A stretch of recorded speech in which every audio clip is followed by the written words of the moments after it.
In 1929, when blacks were denied access to capital, they went to their own Churchill burial societies and borrowed money to start 731 black-owned businesses that had 100 million in real estate assets, and they had an out-of-wedlock birth under 10%.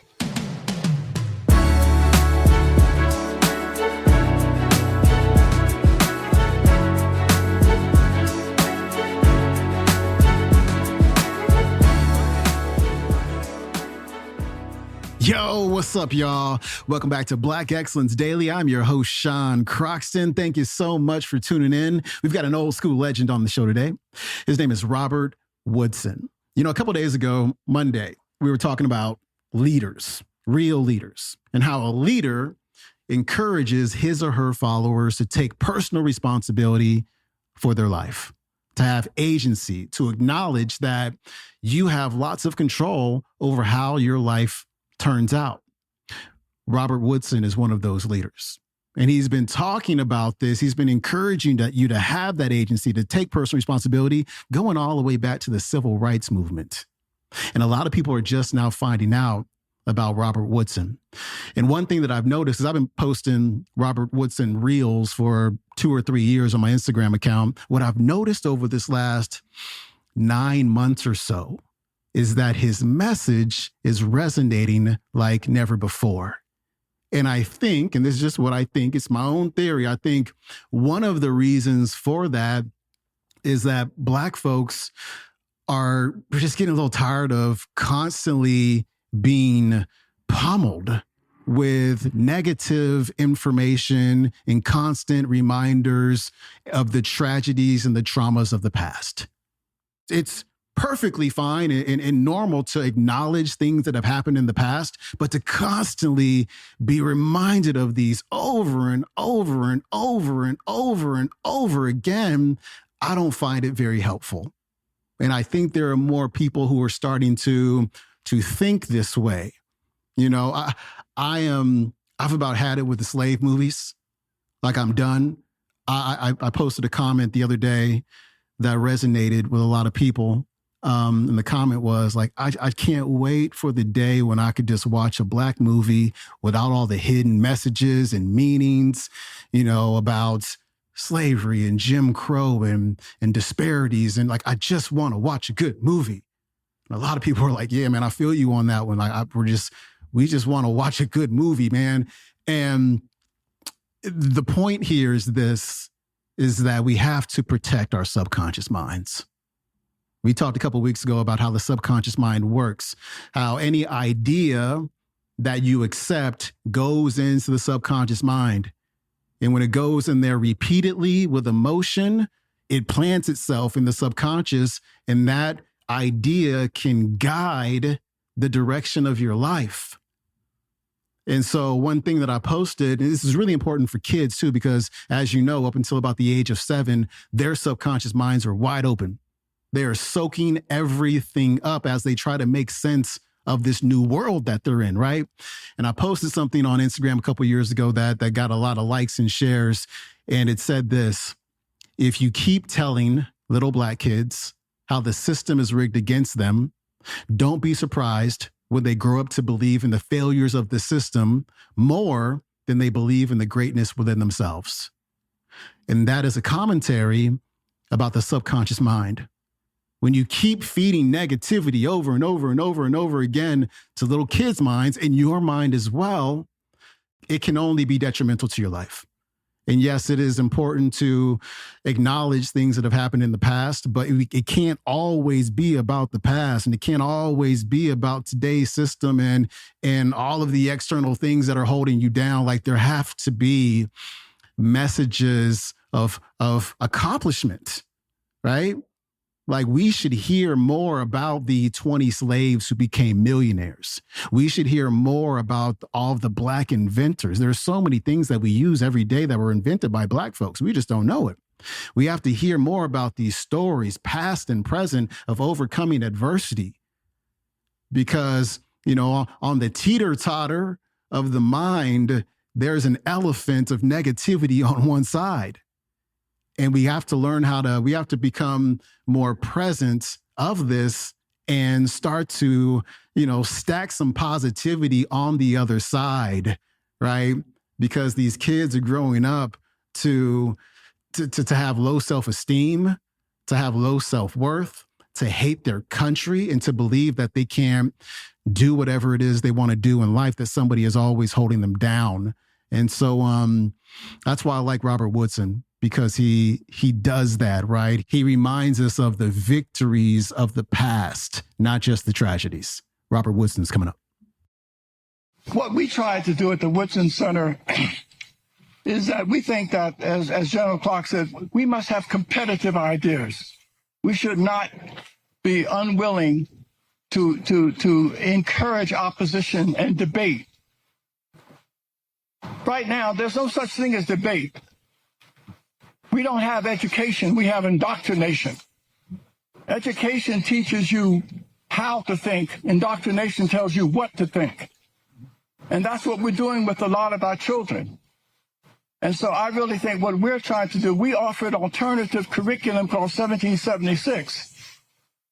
And in it, it doesn't deny slavery or discrimination, but we don't define America as by deficits. I call people crucifixionists. All they want to do is look at life through the lens of crucifixion. It's the story was resurrection.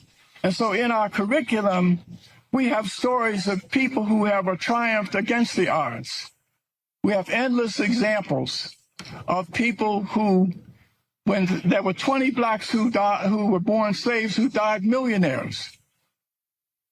Some of them went back and purchased a plantation on which they were slaves. It is important for our young people to know how people achieved under terrible circumstances. For instance, we talk about a lack of economic parity. Well, our studies in Chicago in 1929, when blacks were denied access to capital, they went to their own Churchill burial societies and borrowed money to start 731 black-owned businesses that, when they were denied, they were redlined. They had $100 million in real estate assets, and they had an out-of-wedlock birth under 10%. In every major city during segregation, when racism was enshrined in law, blacks didn't respond by whining and complaining, but instead they practiced resilience and perseverance in the presence of opposition. And so it is important in our curriculum for all children to know that America is a country of promise. America is a country of redemption. America is a country that is on the road to fulfilling and becoming a more perfect union. Well, our young people need to know that. They need to see evidence of how we achieve. You got people taking 5-year-olds and dropping them off at the southern border. People risking their lives to get here to enjoy the kind of freedoms and prosperity that we have in this country. Well, our children we must teach them the good, the bad, and the ugly. But right now, the good is not taught. And so it is important for us, to answer your question, to tell accurate history, not revisionist history. That America is defined not, again, by its birth defect, but by its promise. We have a young lady right here. I was telling General Clark that I wanted to meet, Camilla Bradley. She was born under some of the worst conditions in Denver you can imagine. She was homeless a good part of her life. She went to move 9 times when she was in high school, but she connected to Colorado Uplift, a faith-based mentoring program. And she said she decided wherever she was going to move, she wanted to stay so she could continue to enjoy the relationship of this Christian mentor. Well, Camilla Bradley became one day, the program took on a helicopter ride over Denver when she was 15. She was so thrilled and inspired by that experience that she decided that she wanted to be a pilot. So she finished high school and went on to aeronautics training and pilot training, and she graduated at the top of her class. She's the first member of her family to graduate high school, first to finish college, and now at age 23, she's a licensed commercial pilot instructor. But she says she does not want to be a check mark on some diversity scorecard, because she got what she got because of her hard work and perseverance and belief. Well, we need to hold up young women and young men, young women like this. And we should seek others who have achieved under the worst and most challenging circumstances. And we must honor and praise them and help them to become witnesses to other young people that redemption, recovery, and transformation is possible. Instead of always giving them excuse for failure. Nothing is more lethal than providing people an excuse for failing. And that's what we're doing when we tell people, oh, you're the victim of systemic racism, or you're the victim of this. That in order to get greater Black participation, we need to modify and reduce the standards at the bottom so you can achieve at the top. It doesn't work that way. Thank you. We must have the courage to speak up and speak out against these assaults and offer evidence from the past. If we were able to achieve at a time when racism was enshrined in law, when we have no political representation, when the schools were underfunded, we achieved anyway. There are 5 Black high schools at the turn of the century in 5 major cities that had crowded classrooms, crumbling buildings, used textbooks.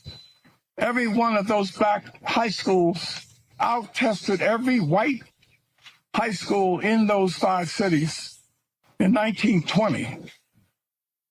If we could achieve in the face of this opposition, we need to go back and find out how to apply those old values to the new challenges that we're facing today.